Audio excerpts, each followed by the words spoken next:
Hello आणखे का चाललंय कॉलेजला अण्णा अण्णा हे बघ काय आणखी आमचा भाव काय दाखवतोय Nana patseye apati tek tek na apatia apati tek tek वाढ आहे ही.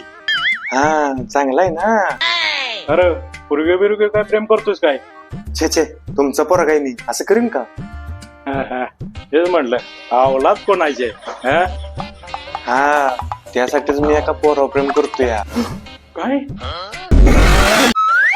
नका पुरगी प्रेम केलं तर पुढलं भविष्य चांगलं झालं असतं नका तू पोराव प्रेम करून मागलं भविष्य अंधारात आणलंस की अण्णा एवढे दिवस झाले हेच तुम्हाला सांगायचं होतं. पहिलंच सांगितलं तर त्याला मी तिथंच कापून टाकलं असतं की मग अण्णा मी पण एका पोरावर प्रेम करतोय. नका कुणी बी आपल्या घरात एका बी पुरगी प्रेम केलेलं नाही का अण्णा मी पण एका पोरगीवर प्रेम केलं.